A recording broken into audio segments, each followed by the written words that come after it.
የዛሬው ታሪክ እናቴ ማን ነው የሚገዛኝ ይላል። አንድ ወጣት በጣም ቆንጆ የሆነች ልጅ ይወድና ለጋብቻ ያጫታል። ከተጫጩ በኋላ ግን ግልጽ በሆነ አረፍተ ነገር እናቱን እንደማትወድና አብራቸው መኖር እንደማትፈልግ ትነግረዋለች።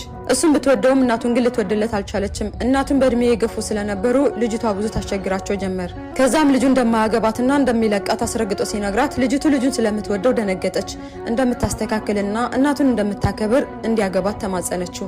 ልጁም ካስተካከልሽ ብሎ እሺ አላት። ከዛም የሰርጋቸው ቀን ደረሰ።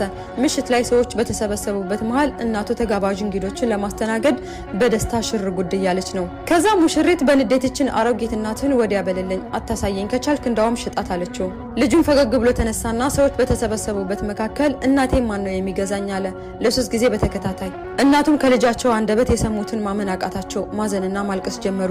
እንግዶች በጣም ተገረሙ፣ አዘኑ። ከዛ ሙሽራው ወደ ሙሽሪት ዞር አለና አየሽ እናቴ ማንንም ሊገዛኝ አልቻለም። ለምን እንደሆነ ታውቂያለሽ? ምክንያቱም እናት ውድ ነች። እናቴ ከምንም በላይ ውድ ነች፣ ዋጋዋ አይተመንላትም።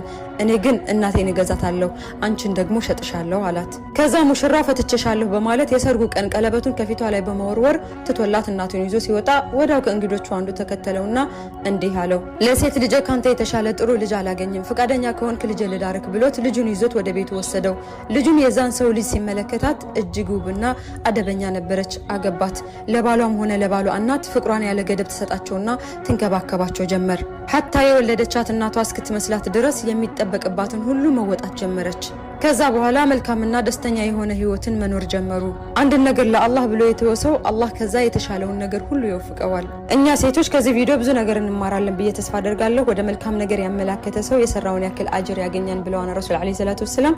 ይህንን ቪዲዮ ሁላችሁም ሼር፣ ሪፖስት፣ ኮፒ ሊንክ እያደረጋችሁ ተደራሽነት እንዲኖረው አድርጉልኝ። ሰላም አለይኩም ወራህመቱላሂ